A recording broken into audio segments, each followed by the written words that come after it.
ito. And ang ating Recording in progress. pumagatan po natin, the unfathomable kindness of God. Pag sinabi nating unfathomable, ito yung hindi mo masukat, hindi mo mawawari, hindi mo totally maiintindihan kung gaano kabuti ang ating Panginoon. Amen po. Ready na po ba kayo? Amen. Ipipin ko lang po ang sarili. By the way, we are doing Zoom na rin po para nang sa ganon, marireach natin yung ating mga kakilala at ang ating mga mahal sa buhay para po makarinig po ng salita ng ating Panginoon. And we are also posting this in YouTube para nang sa ganon po maipahayag natin yung salita ng ating Panginoon saan mang dako ng mundo. Hindi dapat nagiging limitation yung ating kalagayan sa paghahayag natin ng salita ng ating Panginoon. Hindi tayo dapat nagbibigay ng excuses na hindi natin kayang ipaabot sa mga mahal natin sa buhay yung magandang balita ng ating Panginoon just because we have this small size of our church. Napakalawak ng teknolohiya na dapat lang na gamitin natin, i-take advantage natin para sa kaharian ng ating Panginoon. Amen po? Yun nga pong mga kumakalat no ng mga nakakatakot na bagay na pwedeng magkaroon ng scene ang mga tao. Kumakalat sa social media, kumakalat at ginagamit ang technology. Then dapat yung salita ni Lord, marapat lang na mas lalo nating gamitin para mas maipahayag siya. So lalabanan natin yung evil forces using the technology. Amen po? And pero hindi yun ang topic natin ngayon. Ang topic natin ngayon, sabi ko nga, is the unfathomable kindness of God. And we will be using po, or we will be getting our topic from Hebrews chapter 8, verse 11 to, it's actually verse 10 to 13. So sinakop ko na po yung 10 to 13, pero 11 to 12 talaga yung ating main na pag-uusapan. So dito po sinasabi na ganito ang gagawin kong kasunduan sa bayan ng Israel pagdating ng panahon, sabi ng Panginoon. Itatanim ko sa kanilang pag-iisip ang aking mga utos, isusulat ko ito sa kanilang puso. Ako ang kanilang magiging Diyos at sila ang aking magiging bayan. Hindi na kailangan turuan ang isa't isa at sabihin kilalanin mo ang Panginoon sapagkat ako'y makikilala nilang lahat mula sa pinakaaba hanggang sa pinakadakila. Sapagkat patatawarin ko sila sa kanilang kasalanan at kalilimutan ko na ang kanilang mga kasamaan. Nang sabihin ng Diyos ang tungkol sa bagong kasunduan, pinawalang bisa na niya ang una, at anumang pinapawalang bisa at nanluluma ay malapit na wala. Tayo pong lahat ay manalangin ulit sa ating Panginoon. Lord, we are here. Thank you so much po for this day. Salamat, Lord, na pinagtipon-tipon mo po kami sa iyong banal na pangalan. Lord, we are praying that you bless each one of us, Panginoon, as we listen and receive your word, God. We pray, Panginoon, na yung salita mo ang mamumutawi sa mga oras na to. Ang iyong pagka-Diyos, Panginoon, ang siyang marireveal sa aming lahat. At ang iyong kabutihan, Panginoon, ay tatanggapin ng bawat isang narito. Sa iyo, Lord, ang mataas na papuri at pagsamba sa pangalan ni Jesus. Amen. Ayan. So once again, good morning po sa ating lahat. And sabi po natin, the topic for today is about the unfathomable kindness of God. So pag sinabi natin kabutihan, ito yung bagay na na-experience nating lahat on a daily basis, no? Yung ating Panginoon ay isang Diyos na mabuti. Kaya nga po, isa sa mga common, no, na motto ng mga Christians is that God is good all the time. Ang Diyos ay mabuti sa lahat ng oras. Amen po ba? Pero, when we say mabuti, madalas hindi natin alam kung gaano ba talaga nagiging mabuti ang ating Panginoon. And actually, kahit na anong measure ang gawin natin dyan, we can never measure kung gaano kabuti ang ating Panginoon. Sino po dito yung tinry na niyang i-measure kung gaano naging mabuti si Lord sa Kanya? Sinubukan niyo na po bang i-measure kung gaano naging mabuti ang ating Panginoon sa buhay natin? Kung sinubukan ninyo po, siguro po, sa dami ng beses sa buhay natin, napapatunayan natin na iba yung level ng kabutihan ng Panginoon. At ito yung, pag sinabi ng ating unfathomable, hindi mo siya masusukat at never mo siyang maikukumpara sa kahit na sino man or kahit anumang sitwasyon ng buhay natin. Tingnan natin po ito. Yan. Alalahanin natin yung pagkakataon no, na merong nakasakit sa atin na kapwa natin. Isipin natin yon, ano yung pagkakataon na naka-receive tayo ng pananakit, physical man, salita man, no, na natanggap natin sa kapwa natin. Yan. Sige, habang nag-iisip po tayo, isipin natin ano yung mas matindi, ano yung pinakamatindi. Amen po. Alalahanin natin. Pero hindi na po natin yan ipaparecite sa isa't isa, no? Pero ang gagawin po natin is, alalahanin po ninyo, ano yung naramdaman nyo during that time? No? Nung merong isang beses na napagsaraduhan kayo ng pinto, ng mahal nyo sa buhay na hinihingan nyo ng tulong.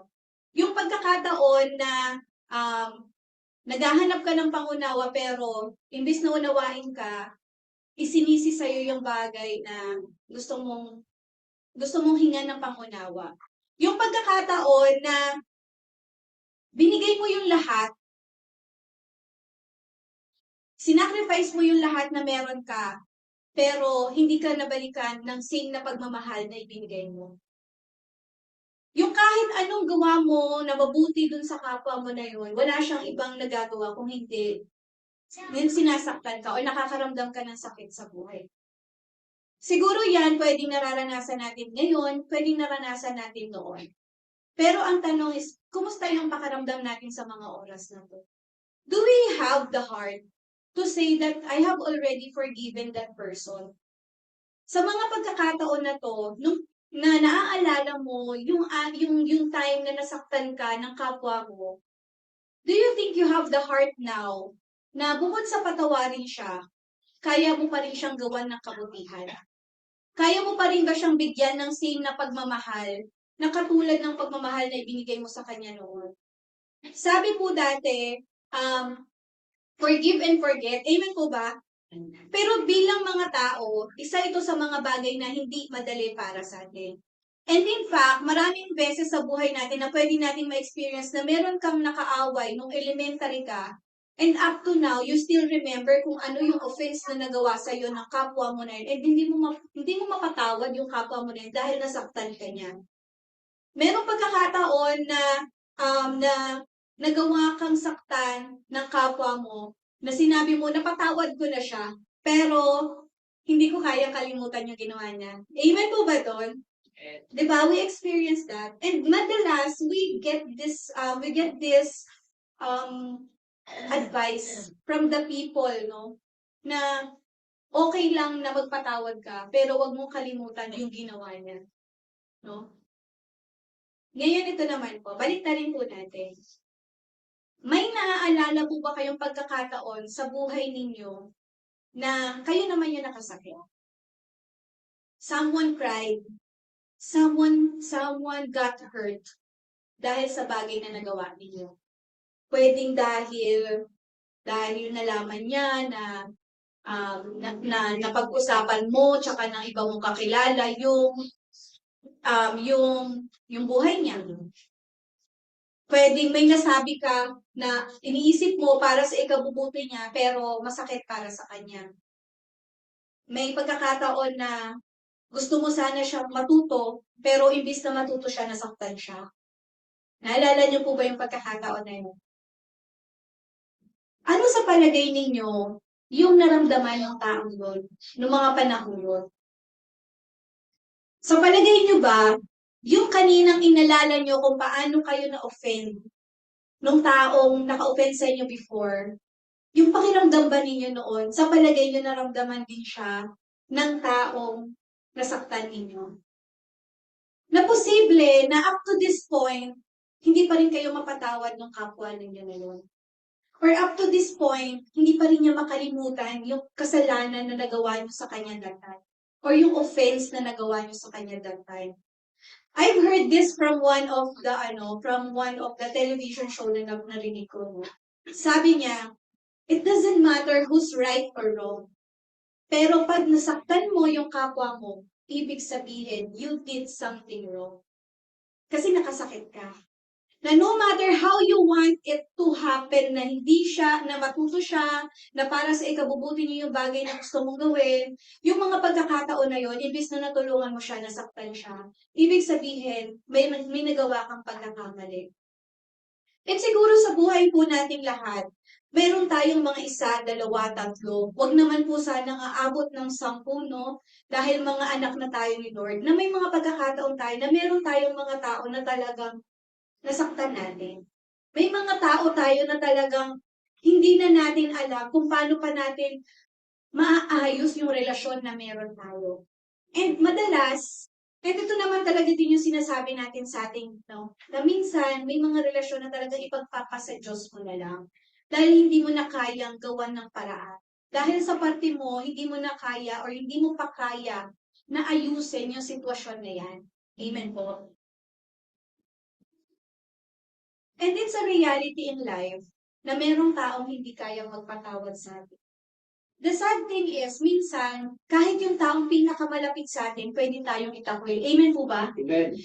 Hindi natin maiaalis na dadating tayo sa punto, no, na makikita natin sa mundo, hindi man mangyari sa atin, na may mga pamilya na nawawasak, may mga pamilya na nagkakalimutan yung pagiging magkapatid, yung mga magulang na kala mo hindi nila anak, o yung mga anak na kala mo hindi nila magulang yung kapwa nila. Amen po? One classic example of that is the politics. Amen po? Na minsan, even yung mga magkakamag-anak, naglalaban-laban. Okay lang po sana kung naglalaban-laban lang sila sa posisyon. Pero hindi po ganun ang sitwasyon. Naglalaban-laban po sila na sila mismo ay nagtatanim ng galit sa isa't isa.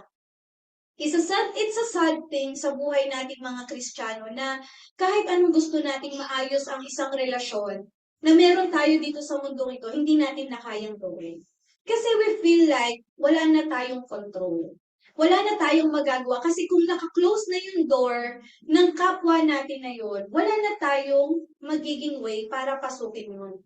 Pag sinaraduhan ka ng pinto, nilang pa niya, kahit anong katok ang gawin mo, kahit anong kulit ang gawin mo, wala na siyang gagawin pabalik sa'yo. Or worse, no? Naalala po ba ninyo yung mga palabas sa TV na binuksan nga nila yung pito pero binuhusan sila ng tubig? That can really happen to us. And that's a reality sa buhay ng mga tao. And we can also say na kung nagagawa natin siya sa tao, definitely nagagawa din natin siya sa Panginoon. Amen po. Amen. In the Old Testament, base sa binasa po natin, ang pinatutungkulan ng Panginoon doon ay ang mga Israelita. At ang mga Israelita ay kumakatawan sa atin. Amen po ba? Amen. Bilang tayo ay bayang pinili ng ating Diyos. And during the time, if we will see, no, dun sa verse na binasa natin dito, sa verse 10, sinasabi niya, ganito ang gagawin kong tipan sa bayan ng Israel, sabi ni Lord. Pagdating ng panahon, itatanim ko sa kanilang pag-iisip ang aking utos, isusulat ko ito sa kanilang puso. Ako ang kanilang magiging Diyos at sila ang aking magiging bayan. Hindi na kailangan turuan ng isa't isa at sabihin sa pagkilalanin mo ang Panginoon sapagkat ako'y makikilala nilang lahat. Mula sa pinakaaba hanggang sa pinakadakila. Ito po yung isang verse no, na talagang grabe yung naging impact sa akin when I was reading this verse. Sapagkat patatawarin ko ang kanilang mga kasalanan at kalilimutan ko na ang kanilang mga kasamaan. That is how good our God is. And nothing can ever compare sa kabutihan na meron ang Panginoon sa kahit sino mang tao na pwede mong makilala dito sa lupa. Pero, ano ba yung mga kasalanan na yan? At para sabihin natin na hindi natin kayang pantayan yung kabutihan ni Lord. Sister Carla, yan ba yung mga klase ng kasalanan na parehas na naranasan ko nung mga panahon na ako yung nasaktan? Yan po ba yung mga sitwasyon na nung mga panahon na ako yung naka-receive ng pain, ay hindi ko magawang kalimutan yung pain na binigay sa akin ng aking kapwa? Sino dito sa atin yung naniniwala that our God is our King? Amen. Amen. Our God is our King. And definitely, hindi tayo dapat magkakamali sa harapan ng ating hari. Amen po ba? In the old times, pag nagkaroon ka ng kasalanan sa hari mo, ang katumbas niyan ay pugot ulo. Amen po? Literal at realidad yan during the times before. And in fact, hindi yan nangyari lang noong mga panahon ng Old Testament, but even during the times no na nasa authoritarian pa yung sitwasyon no ng mga buhay dati. In fact, dito din sa Pilipinas, before we get our independence, nakaranas tayo ng napakaraming beses no na lahat ng hindi umaayon dun sa mga gobyernong pumasok sa atin, kinamamatay ng mga kababayan natin. Amen po? So, ibig sabihin, every time we take offenses sa ating Panginoon, we deserve to be dead. Amen po? That because He is our King. Sino dito ang naniniwala na ang Diyos natin ay ang ating Ama? Amen. And do you remember how hard it is to accept when the person you love the most hurts you? Grabe yung iyak natin. Amen po ba? Sino dito nakaranas umiiyak sa train? Sino dito nakakaranas habang nasa jeep umiiyak siya? Sino dito yung... Sino... ako? Sino dito yung nakaranas na naglalakad ka lang or nasa school ka, nasa trabaho ka, you have to go somewhere na walang makakita sa'yo kasi hindi mo kayang pigilan yung luha. Sino dito yung habang nasa trabaho ka, nasa tindahan mo ikaw, nasa negosyo mo ikaw, hindi mo mapigilan yung sakit na nararamdaman mo because the person you love the most gave you pain, offended you.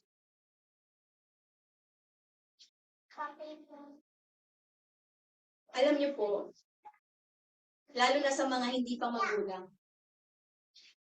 maybe it will always be difficult for you to understand kung paano masaktan ang isang ama or ang isang ina.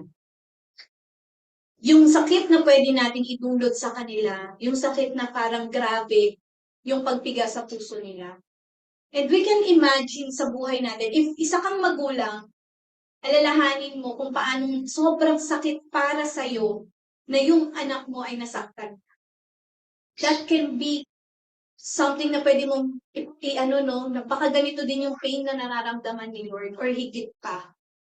Dahil grabe yung pagmamahal mo sa anak mo ngayon. If isa ka namang anak na wala pang sarili mong anak, imagine yung pinaka-painful moment na may pinagkatiwalaan kang tao at grabe yung pain para sa'yo. That could be something na pwede mong isipin na baka ganito kagrabe yung pain ni Lord. But maybe, dahil ang Diyos natin ay creator nating lahat, every time we offend Him, triple, 10 doble, 1,000 doble pa yung sakit na nararamdaman ng ating Panginoon. Ay, amen. No? Ano ba yung mga sakit na yan? Maybe hindi mo naranasan, pero sa mata ng Panginoon, nakita niya kung gaano naging lastful ang mga Israelites noong time na yun. When the Lord said, don't do it, they still did it. Pangalawa, nagkaroon sila ng sarili nilang idols. Nagkaroon sila ng sarili nilang hari. Sumamba sila sa ibang Diyos. Gaano kasakit na mapagpalit ka ng taong mahal mo sa ibang tao? Masakit, amen. Hindi mo siya mapapatawad, amen. Posibleng hindi mo siya mapatawad. Pero dahil binago tayo ni Lord, we can definitely forgive. Amen po ba? Amen. Yung mga pagkakataon na parang feeling mo, mas mahal na nung anak mo yung ibang tao kesa sa'yo na ikaw isa kanyang ina or isa kanyang ama. Diba? That could be the same thing as God, how God felt nung time na parang sumasamba na yung mga Israelita sa ibang Diyos-Diyosan. Fornication is a tawag ito engagement no sa premarital sex that the Lord does not allow. Murmuring means complaining. Sino dito yung nakarinig lang sa kapwa niya na parang pinag-uusapan siya pero grabe na yung ano niya, grabe na yung pain na naramdaman niya.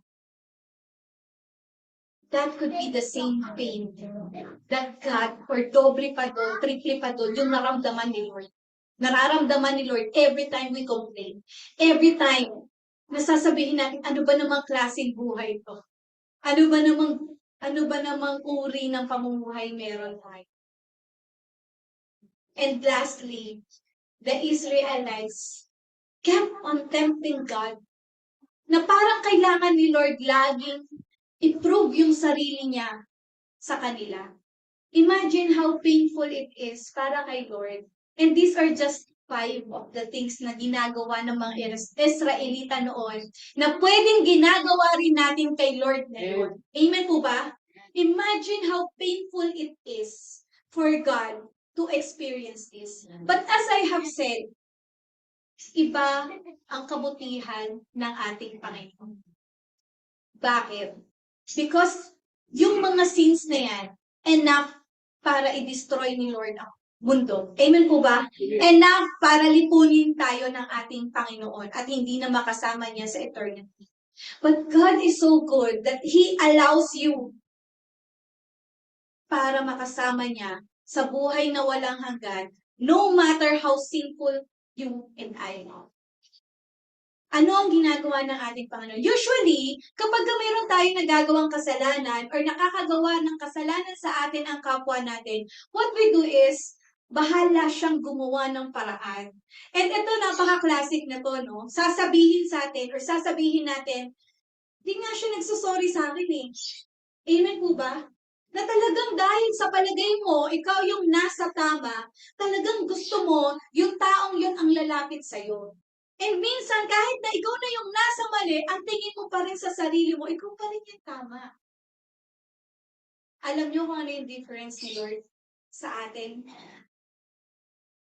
Hindi natin nare-realize na God felt the same things as we, no? Get offended. Katulad ng kung paano tayo nakaka-offend sa Kanya. Pero iba yung way ng ating Panginoon. It is always beyond us, and it is always above us. He has unfathomable kindness for each of us. Bakit? Una, the Lord gives countless of chances. Sino dito, ilang beses nang nag-sorry kay Lord? Yung hindi niyo na mabilang yung pagsusorry niyo kay Lord. Amen, di ba? Pero the Lord always embraces us. Keeps on blessing us. Lagi niyang pinararamdam niya sa atin na tanggap niya tayo bilang anak. Kaya nga po nakaupo pa tayo rito hanggang ngayon eh. Kasi sa dami ng kasalanan natin sa Kanya, sa daming beses na kinalimutan natin siya sa pang-araw-araw nating buhay, He still gives us the chance. Na anuman yung mga naging kasalanan natin in the past, willing siyang i-embrace tayo. Willing siyang ibigay sa atin yung chance na kahit gaano kadaming beses, ibibigay niya sa atin. Alam niyo yung pangalawa na napakatamis. God forgives and He forgets. Yun ang sabi niya sa Hebreo. At hindi po ito galing sa... Sabi ni Lord, patatawarin ko sila at kakalimutan ko yung kanilang mga kasalanan. Most of us, hindi na natin kayang bumalik sa ating Panginoon kasi ang sinasabi natin, nahihiya na kasi ako. Parang nasadlak na ako sa sa pinakailalim na pwede kong kasadlakan pagdating sa kasalanan. Kaya pakiramdam natin, hindi na tayo pwedeng lumapit sa Panginoon. Alam niyo po, brothers and sisters, ito yung isang magandang bagay pagdating sa ating Diyos na buhay. Kahit gaano ka pa ka-unqualified sa paningin mo o sa paningin ng tao, ang Panginoon natin, when He says He forgives you, He forgets everything that you did in the past. Kaya nga sinasabi ni Lord sa kanyang salita, di ba, na lahat ng mga tumalikod sa kanilang mga kasalanan ay isang bagong tao na. Wala na ang kanilang dating pagkatao. Because in the eyes of God, what He sees is you now. Sino ka ngayon? Hindi kung sino ka in the past. Kaya nga po lahat ng mga naging kasalanan namin before, if we go back to it, it becomes our message na sobrang nirenew tayo ng ating Panginoon.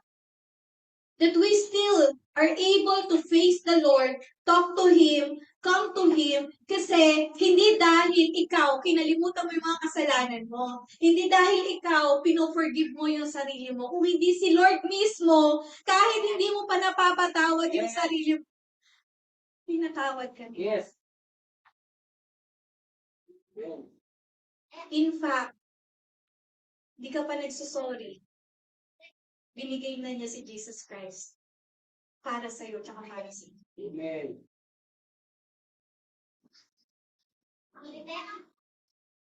Pangatlo, He provides the way. And that is why, no, we are different from the Lord. God is so way different from us.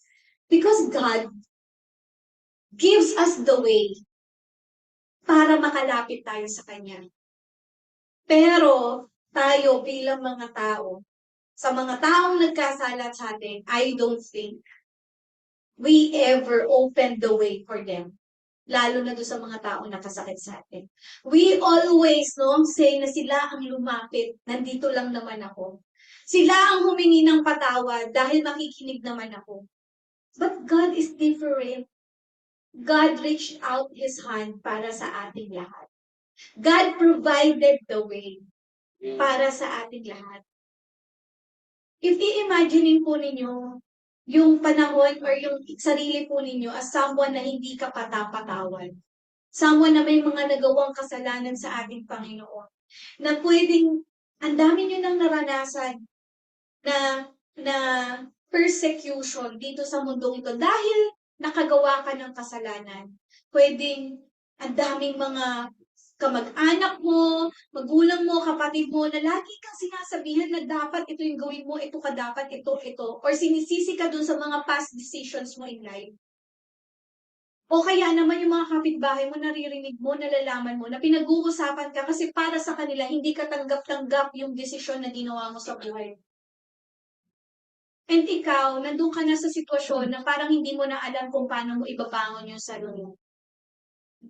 Imagine yourself as someone na nakaupo sa putikan or kumunoy, amen po, na parang pakiramdam mo, hindi ka na makakaalis doon sa sitwasyon na kinaroroonan. But God is so good because He provides the way. Imagine nyo yung time na parang lubog ka na, lumulubog ka palalo, pero there is a hand so strong, so long, na kahit gaano ka pakalubog, kaya kanyang hilangin paangat. That is the God. That is the King. That is the Father that we have. And in fact, His love is everlasting for you. We can never compare kung anong klaseng pagmamahal meron ng ating Panginoon. Kahit gaano man kasaya yung pagmamahal na natatanggap natin sa magulang natin, sa mga kapatid natin, sa mga kaibigan natin, sa mga mahal natin sa buhay, hindi niyan maikukumpara kung paano mahal tayo ng ating Panginoon.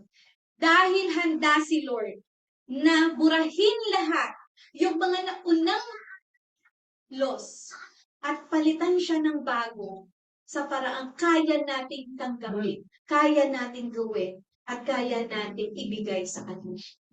Ganun ka-everlasting ang pagmamahal ng Panginoon na meron tayo. Na akala natin, hindi na natin kayang i-redeem yung sarili natin. Akala natin kahit kailan hindi na tayo makakatalikod sa mga pagkakasalang yun. Akala natin hindi na natin makakalimutan. Pero remember this, brothers and sisters, and I think we end here. No matter how unqualified we are, our perfect God will always qualify us. Amen. Hindi ikaw. Hindi ikaw yung magsasabi sa sarili mo na kaya kong ayusin ang sarili ko. Hindi ikaw yung magsasabi sa sarili mo na I can be a qualified person sa harapan ng ating Panginoon. Si Lord ang nagsasabi sa iyo na. Si Lord na kahit anong sama ng nagawa natin sa mga nakaraan. Si Lord na kahit anong sakit yung naibigay natin sa Kanya in the past. Si Lord na kahit na gaano kadaming beses tayo nakakumit ng offenses and ng sin sa harapan niya, He kept on loving us, forgiving us, and forgetting lahat ng mga kasalanan natin sa Kanya. And I hope we can all parang i-take, no, na parang take out natin ngayong umaga. If the God that we serve can forgive a person like us, then we can definitely also forgive the people who have sinned.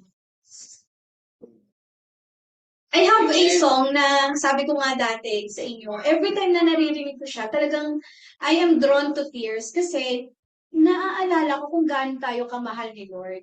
And sabi nung lyrics, hindi ko na po kakantahin. Kasi baka pumabash ako sa YouTube. Joke lang. Sabi doon, oh, how many times have I broken your heart? Ay, karang na si Pastor. Still you forgive. If only I ask. Oh, how many times have you heard me pray? Draw near to me. So, ulit-ulitin nyo lang po yun, na kahit na grabe, yung iyong kasalanan, ilang beses kang tumalikod kay Lord, ilang beses mo tinanggihan yung calling niya sa'yo, ilang beses ka nakapanakit ng kapwa, how many times have we broke our Father's heart? Still, He forgave you and me. And I want to end in this story. I think maraming beses ko na rin itong kinuwento sa'yo. There is this, tawag dito, young person. Siguro kunyari si Nicole, isipin mo si Nicole. So, sa age ni Nicole, yan yung mga age na sobrang dami ng mga taong nakapaligid sa kanya. Kunyari, kami na lang ni Archie, gusto namin, minomonopolize namin siya. Kumbaga, parang gusto namin may time siya sa amin, si Lolo at si Lola, sina ate, sina kuya, no? Nandun siya sa age na yun. Pero hindi lang yun. Meron din siyang mga barkada. Yan kasi yung age na nagkakaroon na siya ng tropa or barkada eh. Amen po ba? And yan yung age na hindi mo na makokontrol kung anong klase ng personality yung pwedeng ma-adapt ni Nicole, ng batang katulad niya. And Nicole is a Christian. Nicole believes in God. However, paglabas niya, hindi mo na alam kung sino yung kanyang mga kakasaluma. That it gives us fear. Amen po ba? Amen. So one day, Nicole was with her friends. And yung friends niya na yun, yung napasama siya sa mga kaibigan na mukhang gustong mag-experience ng mga bagay na hindi ka lugod-lugod kay Lord. No? Kunyari, inom tayo, or try natin dito, huwag ka na magpaalam, cutting classes tayo, no? Or tara, cheat tayo, try natin gumawa ng coding. First, lang natin, try lang natin. Yung mga ganyan simple attempts na that can lead to, sinful life. And that is the possibility for a person like Nicole. So, there was this time that Nicole was pressured by her friends. Sinasabi na, tara, gala na lang tayo, huwag na tayo mag-attend ng school. Ano na lang tayo, inom na lang tayo sa labas. And then Nicole said na, no, hindi ako alis. Kasi, ayaw ng tatay ko. Sabi niya. And then the following day, gano'n na naman, inaaya na naman siya. Sagot ulit niya, hindi, ayaw ng tatay ko eh. Sabi niya ganyan. And then finally, parang nainis na yung mga friends niya sa kanya. Sabi sa kanya, Bayan, takot ka naman sa tatay mo eh. Sabi niya. Sabi ni Nicole, no, hindi lang ako takot sa tatay ko. Sabi niya. Iyak ako. Takot ako kasi, baka pag ginawa ko yan, masaktan ko yung tatay ko.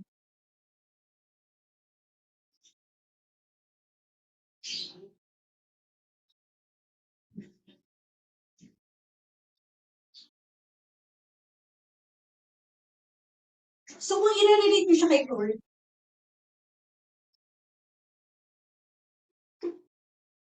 bago ka gumawa ng desisyon, bago mo sabihin na gagawin mo yung bagay na gusto mong gawin, dahil binubugso ka ng damdamin mo, sinusundo ka ng gusto mong magkaroon ka ng kasalanan dahil part ng konsensya, ng katauhan natin yung pagkakaroon ng kasalanan. Bago mo sabihin yung gusto mong sabihin, bago mo gawin yung gusto mong gawin, isipin mo muna. Baka masaktan mo si Lord.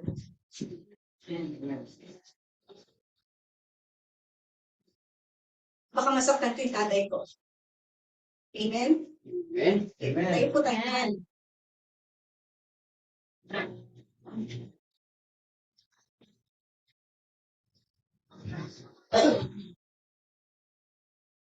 Lord, we thank you for today. Thank you for allowing us to realize kung gaano mo kami kamahal.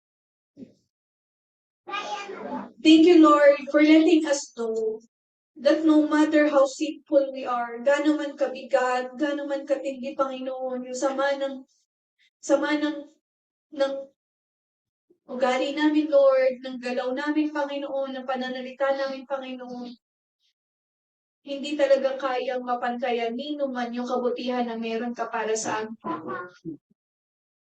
Lord, nagpapasalamat po kami na ipinamalas mo sa amin ngayong mga oras na to kung gaano mo kami kayang patawarin at kalimutan yung kami nung nakaraan, Panginoon. Salamat, Lord, kasi pinapamalas mo sa amin na kaya mo kaming tanggapin buong-buo kung ano na kami, Panginoon. Salamat, Lord, because you have showed us na hindi namin kailangan mag-alala, na hindi namin kayang bumalik sa iyo dahil nandyan ka at naghihintay at lumalapit mismo sa amin, Panginoon. Salamat, Panginoon, dahil patuloy at paulit-ulit mong pinamamana sa amin na lahat ng mga bagay ng pagmamahal, Panginoon, ay hindi namin mararanasan ng buong buo dito sa mundong ito kung hindi sa iyo lamang, Panginoon, ang walang hanggang pagmamahal, ang hindi masusukat na kabutihan, Panginoon, ang hindi maikukumparang pagpapatawad, Panginoon, na pwede mong ibigay sa aming lahat. Lord, dalangin namin that as we learn, Panginoon, yung salita mo ngayong araw na to, samahan mo kami, Panginoon, para maging blessing kami sa aming mga kapwa. Tulungan mo kami, Lord, na kung puso man namin hindi kayang magpatawad sa mga oras na to, ikaw, Lord, yung magbigay, Panginoon, ng puso kayang magpatawad. In Jesus' name, Lord. Tulungan mo kami, Panginoon, na tanggapin na ikaw yung nagkokontrol sa aming mga buhay. Kaya tulungan mo kami, Panginoon, na kalimutan, Lord, lahat ng mga kasalanan na mga nagawa namin at tanggapin namin na sa iyo, Panginoon, tanggap mo kami ng buong buo, Panginoon. Lord, if there are anything in our lives na hindi pa namin nagagawang isuko ngayon, ngayong mga oras na to, Panginoon, itinataas namin ito sa iyo in the mighty name of Jesus, O God. Dinadalangin namin, Lord, na ikaw yung maghari, Panginoon, sa lahat at sa bawat aspeto ng buhay namin, Panginoon, sa aming pisikal na katawan, sa aming mentalidad, Panginoon, sa aming mga emosyon, Panginoon, sa mga resources namin, O Lord, sa lahat ng mga alalahanin namin, Panginoon, let there be you, Panginoon, na siyang nag-cover, naghahari sa bawat isa, Panginoon. Lord, allow us to acknowledge how sovereign you are, how powerful you are, Panginoon, na no matter what we think, Panginoon, that we are limited here on earth, sa iyo, Panginoon, walang limitation. Kaya, Lord, itinataas namin sa iyo ang bawat buhay, bawat pamilya, Panginoon, na mga narito, na sasamahan mo po kami ngayon, at sa hanggang pagdating mo, Panginoon, na hihintayin namin, Lord, with full anticipation, Panginoon, with faith, Panginoon, we will be patient, Panginoon, and we will gladly follow you, Panginoon, because you indeed is the only God who can love us. And you are the only God who can always protect us, save us, Panginoon, and be with us for eternity. Sa iyo namin, Lord, itinataas ang lahat-lahat sa buhay namin. Amen, Lord. Nakakaalam ng lahat ng alalahanin namin, maging ito man, Lord, ay sa relationship, sa aming pamilya, sa aming mga mahal sa buhay, Panginoon, sa aming mga pinagkakakitaan, Lord, sa aming kalusugan, Panginoon, itinataas namin ito lahat sa iyo in Jesus' name, Lord. Lord, allow us, tulungan mo kami, Panginoon, para ma-mold kami bilang mga anak at lingkod mo na handang humayo para sa iyo, Panginoon. In Jesus' name, Lord, in Jesus' name. Lord, naririto ang buong pamilya ni Kuya Ninoy at ni Ate Celia, ang buong Portugal family, Tagasa family, Ellison family, Panginoon, ang pamilya Ibis, Panginoon, ang Alba, family, Panginoon, ikaw, Panginoon, ang mamayani, ikaw, Lord, ang maghari, ikaw, Lord, ang manguna sa buhay ng bawat isang natin. Yes, Lord. Sa iyo namin, Lord, itinataas ang papuri at parangal sa pangalan ng iyong bugtong na anak na si Jesus. Amen. Amen. Hallelujah.